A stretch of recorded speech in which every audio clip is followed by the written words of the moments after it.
Solo le damos ingreso a sus compañeros, muchachos, y seguimos.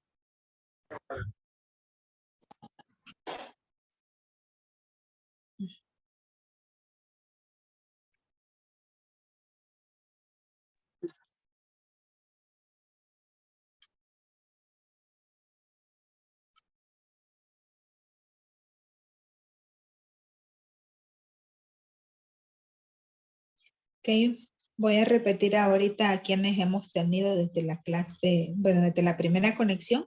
Si me hace falta alguien, por favor, me levanta la mano o me manda un mensajito. A Ninfa, Diana Artola, Leonor, Idania, Sara, Arvin, Cruzcaya, Camilo, Juniet, Diana Marcela, Adak, Abigail, Vivian, Manuel Alejandro, Cecia, Isa Espinosa, Katia Smith, Idalia y Walter Medal. Son las personas que han tenido conectadas desde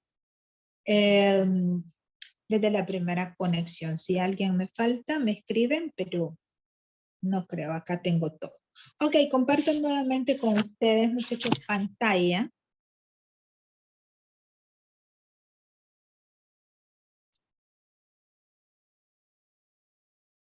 Listo. Ok, ¿dónde nos quedamos? En la improcedencia del recurso por inconstitucionalidad. Les decía que esto es establecido en el artículo 71 de la ley. La improcedencia del recurso se da en aquellos casos en los cuales, no se puede, permítanme que se sigan conectando, el Alejandro y Arvin. Me apagan el micrófono, por favor. Me apagan el micrófono. Ok. La improcedencia del recurso, artículo 71 de la ley 983. Un recurso por inconstitucionalidad no procede cuando intenta darse contra la misma Constitución y las reformas que se le dan a la misma Constitución. Es decir, la ley y la Constitución misma contempla la posibilidad, y eso nosotros lo vimos en las primeras clases, ¿verdad? Cuando vimos el tipo de constitución que teníamos y todo eso, contempla la posibilidad de las reformas. Y una vez se cumpla con eso, no se puede recurrir de inconstitucionalidad contra una reforma constitucional, salvo, y hago énfasis y reitero, cuando se trate de la existencia de vicios en el procedimiento. ¿Ya? Entonces, cuando dentro de lo que es una reforma constitucional se detecten o se consideren que han existido vicios, ya nosotros también tenemos claro lo que son los vicios. ¿Ah? Entonces, cuando se detecten vicios de procedimiento en la tramitación, discusión y aprobación de la reforma constitucional, entonces, en ese sentido, sí podemos recurrir de inconstitucionalidad, ¿verdad? Pero no de inconstitucionalidad contra la reforma misma per se, desde el punto de vista de forma, sino que recurrimos de inconstitucionalidad en lo que respecta a los vicios dentro del procedimiento con el cual se efectuó la reforma. ¿Me explico con esto, muchachos? Pregunto.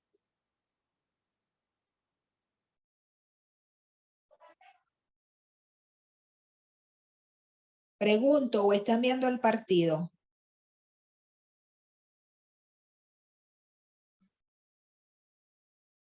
Entendido, maestra.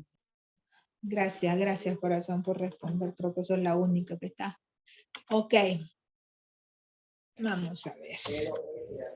La tramitación del recurso, es decir, cómo se tramita el recurso, está establecido, lo tenemos establecido en el artículo 72 de la ley. ¿verdad? Donde nos dice de que una vez el recurso ha sido presentado y admitido para que sea tramitado en el pleno, ¿verdad? De la Corte Suprema de Justicia, por supuesto, para poder presentar algo que va dirigido al pleno de la Corte Suprema de Justicia, tiene que hacerse a través del órgano competente. ¿Cuál es el órgano competente? La Secretaría General. Después de presentado a través del órgano competente, se notificará a las partes. Para eso, la ley dice que se cuenta con 5 días. ¿Verdad? Se notifica a las partes y además a la Procuraduría General de la República. Recordemos que acabamos de decir unas diapositivas atrás que la Procuraduría General de la República tiene un papel protagónico, un papel importante dentro de lo que es la tramitación de este recurso. Ok. Una vez notificada a las partes intervinientes y a la Procuraduría General, existen 20 días o la ley da pues el plazo de 20 días para que las partes se apersonen, ¿verdad? Y rindan un informe con respecto a la situación. Es decir, el órgano competente que emitió la ley, reglamento o el acto con fuerza de ley, tiene que rendir un informe del por qué se creó esa ley, reglamento o lo que sea, de cuál fue el procedimiento que se utilizó y que este procedimiento esté debidamente avalado pues dentro del ordenamiento jurídico y por qué este órgano considera que esta ley, reglamento o acto conforme con peso de ley no contraviene la Constitución. Igualmente, la Procuraduría General de la República tiene que emitir un informe al respecto. El informe que presente el funcionario recurrido debe ir acompañado por toda la documentación que sustente, ¿verdad? Su defensa de esa ley. Y la Procuraduría General de la República, por otra parte, lo que hace es un informe que contiene todo lo que son las valoraciones jurídicas pertinentes para la sustentación pues, de ese recurso. Es decir, la Procuraduría General de la República valorará tanto la posición de la persona que está recurriendo como la posición de lo que presente pues el funcionario recurrido, alegando de que no existe tal inconstitucionalidad, ¿verdad? Ok. Una vez se venzan estos plazos, la presidencia de la Corte Suprema de Justicia entonces designa dentro del seno de todos sus magistrados a uno de ellos que se va a encargar de realizar el proyecto de sentencia. Para esto, este magistrado tiene un plazo de 1 mes, es decir, 30 días para poder hacer todas las valoraciones y crear un proyecto de sentencia que posteriormente, ¿verdad? Pasa a lo que es la discusión de toda la Corte en pleno. Después que pasa para la discusión de todos los magistrados, se dejan pasar 60 días, o sea, 2 meses, en el cual los magistrados reciben ese proyecto, analizan toda la sustentación de ese proyecto de sentencia y en corte plena van, discuten, realizan las modificaciones consensuales que tienen bien, a bien a valorar para poder emitir ya como órgano competente, como corte plena, lo que es la sentencia respectiva. El artículo 73 de la ley también se refiere a lo que se le llama procesalmente hablando como diligencias para mejor proveer. ¿Qué significa eso? Significa a determinadas situaciones, ¿verdad? De índole que se manejan como índole incidental en el sentido de que si yo considero, ¿verdad? Si tengo yo todo, ya los dictámenes y todo, pero considero que hay ciertos vacíos o ciertas situaciones que necesitan fundamentarse mejor o que necesitamos tener a la mano determinadas pruebas, determinadas cosas que nos ayuden a nosotros como órgano competente a poder analizar y por ende a poder proveer, ¿verdad? A poder hacer mejor nuestro trabajo para llegar a la sentencia, entonces así se dictan determinadas providencias para poder obtener esa información que nosotros consideramos que nos hacen falta, ¿verdad? Estas providencias dan intervención a las partes, ya sea de forma oral, oral o escrita, y para que las partes y la Procuraduría General de la República nos puedan ayudar, ¿verdad?, a mejor analizar, a mejor proveer la situación para poder resolver con mejores condiciones y en una mejor situación. Los efectos de la sentencia de un recurso de inconstitucionalidad se encuentran reflejados en el artículo 74 de la ley, ¿verdad? Entonces, este artículo 74 nos dice que la declaración de inconstitucionalidad tendrá efectos a partir de la notificación de la sentencia y en dependencia de qué es lo que refleja la sentencia. Es decir, la sentencia puede declarar la ley anulable, ¿verdad? De manera general. Esto es cuando se declara que toda la ley es inconstitucional, o puede también declarar una nulidad parcial, cuando a lo que nos estamos nosotros refiriendo es a uno o dos artículos específicos que no afectan el espíritu total de la ley. ¿Ya? Entonces, únicamente se declara inconstitucionalidad esas normas específicas que sí contravienen las normas constitucionales. ¿Ah? Ok. La Corte Suprema de Justicia, una vez tenga ya una sentencia definida y previo a notificar a las partes intervenientes, debe mandar una copia de esta sentencia a todos los poderes del Estado. Todo esto para el conocimiento y sobre todo, ¿verdad?, a la Asamblea Legislativa, a la Asamblea Nacional, para que a través de ellos, las facultades que la misma Constitución establece, a través de ellos se mande esta sentencia a notificar debidamente a través de lo que es el diario oficial, a publicar debidamente a través del diario oficial. ¿verdad? La sentencia que declare si es inconstitucional o no, ya sea toda la ley o sea parte de la ley a través de la declaración de inconstitucionalidad de artículos específicos, tiene efecto de cosa juzgada, es decir, después de una sentencia de inconstitucionalidad, no existe otro lugar, otra instancia u otra forma de recurrir. Es decir, una sentencia de inconstitucionalidad es la puerta de cierre para este tipo de asuntos, ¿verdad? La declaratoria de inconstitucionalidad no puede, por cuestiones elementales de los principios del derecho, afectar o perjudicar de alguna manera todos los derechos adquiridos que las personas, pues los ciudadanos, se hayan beneficiado mientras la norma sí estuvo vigente. ¿Ya? O sea, todo el efecto que la norma tuvo en su periodo de vigencia antes de ser declarada inconstitucional, sigue teniendo plena vigencia para la ciudadanía. Es decir, los efectos empiezan a surgir a partir de la notificación. ¿Ya?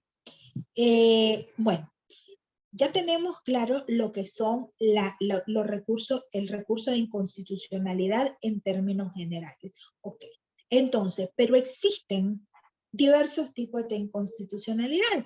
En este caso, nuestra ley contempla, por ejemplo, la inconstitucionalidad en caso concreto. Esto está reflejado en el artículo 75 de la Ley de Justicia Constitucionalidad. Y se refiere a un tipo de inconstitucionalidad que se tramita de manera incidental, ¿verdad? Y que permite concretamente hablar o referirse a una cuestión de inconstitucionalidad cuando esta inconstitucionalidad se ha llevado a cabo a través de lo que es el desarrollo de un proceso judicial. Por eso se llama inconstitucionalidad en caso concreto, porque nosotros no estamos afectando acá la vigencia o la constitucionalidad de una ley que tiene un servicio para todos, ¿no? Sino que estamos refiriéndonos a un caso de inconstitucionalidad específico, o sea, que daña y afecta a personas específicas en el contexto de un proceso judicial. La inconstitucionalidad en caso concreto puede ser promovida por cualquiera de las partes que se encuentren involucradas en un proceso o por la misma autoridad judicial que está conociendo de ella y que identifique, ¿verdad?, que existen normas constitucionales que se están contraviniendo a través de lo que es el desarrollo de ese proceso. Este recurso por inconstitucionalidad en caso concreto se puede promover en cualquier momento del proceso, inclusive, o sea, a un momento, digamos, de ser dictada la sentencia. Siempre y cuando no existe una sentencia dictaminada, entonces se puede recurrir por inconstitucionalidad en caso concreto. En ese sentido, se tramita pues como un incidente y la autoridad debe de pronunciarse sobre la pretensión, ¿verdad?, sobre la pretensión de inconstitucionalidad que la parte presenta, ¿verdad? La autoridad judicial debe limitarse a controlar que se aplique el caso, el caso completo, que se aplique la ley correspondiente sin afectar lo que es el aspecto de constitucionalidad. Y esto se declara directamente en lo que es la sentencia. Porque como todo incidente se resuelve básicamente al final de lo que es la sentencia. Cuando la sentencia esté firme, la autoridad judicial remitirá, para eso cuenta con un plazo de 10 días, a la sentencia a la Corte Suprema de Justicia. ¿Por qué? Porque en esta declaración de inconstitucionalidad en caso concreto, el órgano general competente, que es la Corte Suprema de Justicia, debe ratificar la declaración de inconstitucionalidad. Ya, si la Corte Suprema de Justicia no ratifica la declaración de inconstitucionalidad, esta no se da por zanjada. La presidencia de la Corte Suprema de Justicia igualmente tiene que designar dentro de su pleno a un magistrado, ¿verdad?, que sea el encargado de proyectar, perdón, que sea el encargado de proyectar una sentencia de ratificación, ¿verdad? El proyecto de sentencia igualmente es presentado a toda la Corte Plena, es discutido y de esta forma, de manera consensuada, pues se toma la decisión para la emisión de la sentencia.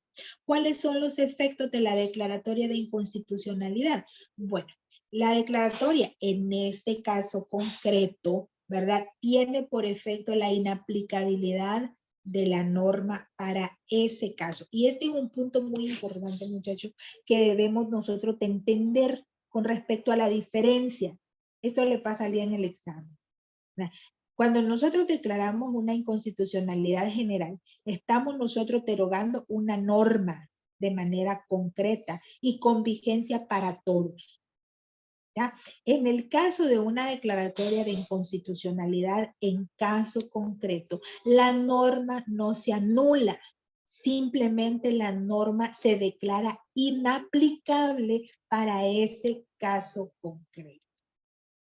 ¿Sí comprenden la diferencia con respecto a esto? Sí, profesora. Ok.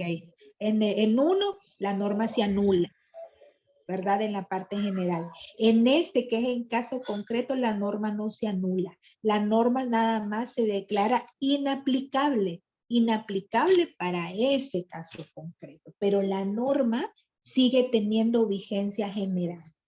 Entonces, esta diferencia, digamos, es fundamental. Aunque ambos recursos son de inconstitucionalidad y buscan mantener la supremacía, ¿verdad?, la debida supremacía constitucional, La efectividad, los efectos de la declaración de inconstitucionalidad son diferentes y debemos tenerlo muy en cuenta. El recurso por de inconstitucionalidad por omisión. Este es otro recurso de inconstitucionalidad que contempla nuestro ordenamiento jurídico. Y dice que es un mecanismo de control de la supremacía constitucional que tiene por objeto que el órgano competente, ¿verdad?, de legislar, que es la Asamblea Legislativa, emita una ley cuando la Constitución así lo determina, ¿verdad? ¿Quiénes están legitimados para hacerlo? Bueno, pues puede ser interpuesto igualmente por cualquier ciudadano o ciudadana nicaragüense, puede ser interpuesto por sí mismo, puede ser interpuesto por un apoderado debidamente acreditado. Igualmente se dirige en contra del titular del órgano legislativo que omitió desarrollar la reserva de ley expresamente señalada por la Constitución. El recurso de inconstitucionalidad por omisión se interpone en cualquier momento cuando la omisión normativa del órgano legislativo implique un impedimento para el desarrollo, pues, del ejercicio de esas actividades. El órgano competente igualmente es el Pleno de la Corte Suprema de Justicia, que es el encargado de realizar toda la tramitación, la proyección, la sentencia, etcétera. Y los requisitos están establecidos en el artículo 83 de la ley, que dice que el recurso de inconstitucionalidad por omisión se formula por escrito, papel común, dirigido a la Corte Suprema de Justicia, presentado ante el órgano competente, que dijimos que es la Secretaría General, con todos los requisitos de fondo y de forma que la misma ley establece como el encargado, pues, de recibir toda esta cuestión. Y igualmente la tramitación es básicamente la misma, se manda a notificar a la parte competente, se pone en conocimiento de toda la Corte Plena para poder, en los términos que la misma ley determina para tal efecto, el poder proyectar y resolver en ese sentido. Igualmente, la misma ley establece los requisitos de fondo y de forma que debe contener este recurso por inconstitucionalidad. Igualmente, con respecto a los recursos anteriores, el artículo 84 de la Ley de Justicia Constitucional también nos dice que se cuentan con 10 días para poder subsanar cualquier tipo de omisiones en la presentación dentro del recurso. Igualmente que en el resto de recursos que hemos visto por inconstitucionalidad, si la persona que recurre deja pasar el término perentorio de los 10 días, entonces la Corte Suprema de Justicia simplemente da por no interpuesto el recurso, ¿no? El recurso por inconstitucionalidad por omisión tiene o cuenta con el mismo procedimiento y con los mismos plazos que están establecidos para lo que es el recurso por inconstitucionalidad de manera general. En el caso de la sentencia, bueno, cuando la Corte Suprema de Justicia en pleno declara a través de una sentencia que sí, pues existe esa omisión y que esa omisión efectivamente es contraria al principio de supremacía, ¿verdad? En ese sentido, el órgano pues legislativo, en este caso, que es contra quien se interpone, tiene un plazo no mayor de 180 días contados a partir de la publicación de la sentencia en el diario oficial para poder crear el proceso de formación de ley que por las razones que sean ha omitido hasta ese momento. 180 días a partir de la publicación de la sentencia de inconstitucionalidad por omisión en la Gaceta Oficial. Ese es el tiempo con el que cuenta la Asamblea Legislativa o la Asamblea Nacional para poder llevar a cabo lo que es el proceso de formación de ley que había omitido. El artículo 87 de la Ley de Justicia Constitucional se refiere a la publicidad de la sentencia y este artículo nos dice que la Corte Suprema de Justicia, previa notificación de las partes, deberá enviar la sentencia a todos los poderes del Estado para su conocimiento y además para su debida publicación en el diario oficial. Bueno, esos son los recursos por inconstitucionalidad que nuestro ordenamiento jurídico, muchachos, establece. Como podrán ver ustedes, este aspecto, ¿no?, de la justicia constitucional es el que vela porque se cumpla se cumpla verdaderamente la jerarquía normativa, donde la ley suprema, que es la norma constitucional, esté verdaderamente gobernando, por decirlo de alguna manera, todo lo que es el ordenamiento jurídico nacional. ¿Alguna pregunta concreta con respecto a estos casos? Sí nos queda claro en qué situaciones se presenta cada uno y, sobre todo, muy importante, sí nos queda claro cuáles son los efectos que cada una de estas declaratorias de inconstitucionalidad tiene, porque en las tres que hemos visto, en las tres, los efectos son diferentes y estos efectos ustedes deben de tenerlo claro para comprenderlo, que si bien los tres son recursos de inconstitucionalidad, los efectos que se tienen son diferentes en razón de contra qué es lo que recurrimos. ¿Tenemos claro este aspecto, muchachos? Sí, profesora, está claro. Bueno, con esto entonces agotaríamos nosotros lo que es el tema de los recursos constitucionales.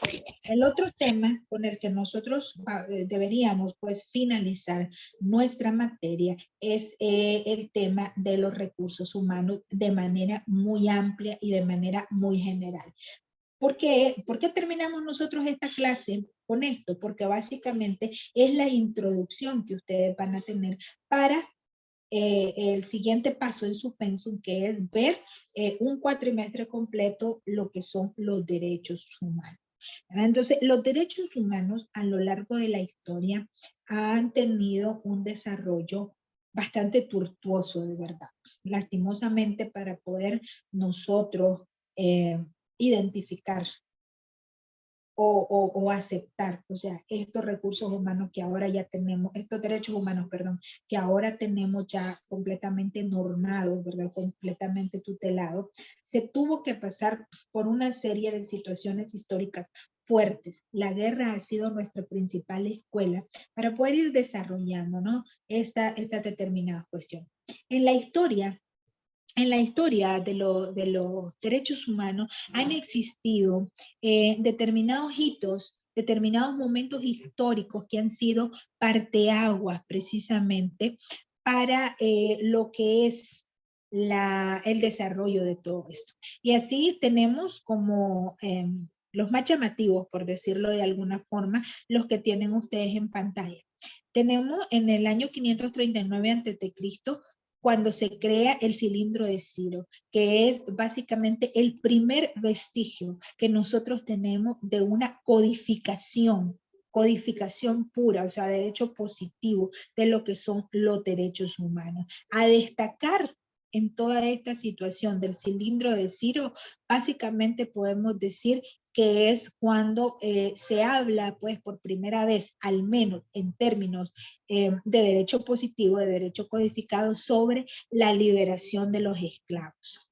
Entonces, eso fue un punto muy importante en lo que es la historia de los derechos humanos. Luego, en el año de 1215, el rey de Inglaterra firma lo que se conoce como la Carta Magna, en la cual también la monarquía, por primera vez en la historia, acepta el hecho de que existe una serie de derechos considerados humanos, es decir, intrínsecos a la condición humana, que ni siquiera la monarquía puede desconocer. De hecho, de la Carta Magna de 1215 básicamente vienen los orígenes de lo que posteriormente se fue desarrollando y vino a concretarse a lo que hoy nosotros estudiamos y conocemos como un recurso de habeas corpus. Entonces es un hito histórico muy importante en los derechos humanos. En el año de 1689 se declaran igualmente los derechos británicos, donde se siguen desarrollando todos aquellos derechos que empezaron a gestarse en la Carta Magna de 1215. Otro paso muy importante dentro de la historia de los derechos humanos se dio en 1776 con la Declaración de Independencia de los Estados Unidos. La Declaración de Independencia de los Estados Unidos es una declaración textualmente muy linda que fortalece de manera increíble lo que son los derechos humanos, sobre todo en una época tan dura, tan difícil como eso, y donde se declara por primera vez en una documentación de esta magnitud que todos los hombres, todos los seres humanos son iguales ante la ley. Luego, en 1789 se gesta lo que es la Revolución Francesa, que da paso históricamente a la creación o a la identificación de la primera generación de los derechos humanos, que es donde se empieza a trabajar en derechos concretos. La Revolución Francesa da origen a los derechos civiles y políticos. Bueno, luego con toda esa parte de la historia, actualmente existe una clasificación que está doctrinalmente aceptada de los derechos humanos, que por el momento los codifica en 3 generaciones, primero, segunda y tercera generación, y actualmente también nosotros estamos en la gestación de una 4ª generación de derechos humanos que lo van a estudiar más concretamente ustedes en su clase específica. La primera generación de derechos humanos parte del momento histórico que acabamos de hablar, que es la Revolución Francesa, donde surge el reconocimiento hacia los derechos civiles o individuales de las personas, ¿verdad? Como son, por ejemplo, el derecho a la libertad, el derecho a la vida, el derecho a la propiedad, al honor y a la intimidad. Son los derechos civiles o individuales. La segunda generación de derechos humanos surge a partir de lo que es la industrialización de la sociedad, donde empiezan a surgir nuevas formas de trabajo, nuevos accesos al trabajo y por lo tanto cuando es la época en la que se dan una serie de abusos que tienen que ver con los aspectos sociales y con los aspectos económicos. De ahí surge precisamente la segunda generación de derechos que se conoce como derechos económicos y sociales. Entonces, que se refieren precisamente al reconocimiento del trabajo en condiciones dignas, el reconocimiento a la vivienda digna, a la educación, a la cultura, al descanso diario, a una semana laboral con un tiempo prudencial también para el descanso, a una debida remuneración y también al derecho de libre asociación. Esos son los derechos de segunda generación que ya recogen no solamente la individualidad, sino que ya lo que es la parte gregaria de la sociedad. Y existe una tercera generación de derechos humanos que nace a raíz de la finalización de la Segunda Guerra Mundial, en la cual el mundo cambia. El derecho internacional cambia a raíz de 2 cruentas guerras que tenían completamente diezmada a la sociedad y la tenían completamente en ruinas. A partir de ahí surge lo que es la conceptualización humanista del derecho. El humanismo significa tener al ser humano como la centralidad de todo. Y entonces surge esta tercera generación de derechos humanos que se conoce como los derechos solidarios o el derecho de los pueblos. La tercera generación o el derecho de los pueblos se refiere al derecho a la paz, al derecho al desarrollo, a un medio ambiente sano, al patrimonio común, al reconocimiento de la soberanía estatal, etcétera, etcétera. Es el derecho que tenemos todos como humanidad. Así que como ven ustedes, las tres generaciones parten desde los derechos individuales a los derechos gregarios, los derechos sociales y luego a los derechos que tenemos como pueblos del mundo, ¿verdad? Es así y bajo esta concepción que en 1948 se da un paso importantísimo en materia no solamente de derecho, sino de derechos humanos, o sea, de derechos declarados a la condición de humana. Y surge lo que es la Declaración Universal de los Derechos Humanos, donde la Asamblea pues, General de las Naciones Unidas emite una declaración donde reconoce de manera expresa 30 derechos humanos. A partir de allí, ese fue el primer paso para que posteriores tratados codificaran cada uno de estos derechos en toda esa serie de tratados, ¿verdad?, que constituyen la materia de derechos humanos como tal. Por el momento, nos vamos a quedar acá, muchachos, ¿verdad? Ya con esta situación, hasta acá con este tema. Me gustaría saber si tienen alguna pregunta, si tienen alguna consulta, algún comentario que quieran hacer en el grupo. Si no, pues nos estaríamos quedando acá. Les recuerdo que la próxima semana tienen ya su examen. ¿Preguntas? No, profesora. Bueno, perfecto, chicos. Ha sido un gusto haber compartido con ustedes en este cuatrimestre. Cualquier duda que tengan, por favor me escriben, ¿verdad? Les contesto por la misma vía y estamos en comunicación. Próximo sábado tienen su examen. Revisen todo su material, por favor. Que Gracias, tengan un profe. buen fin de semana y cuídense mucho. Gracias, profe, igual. Bueno, cuídense.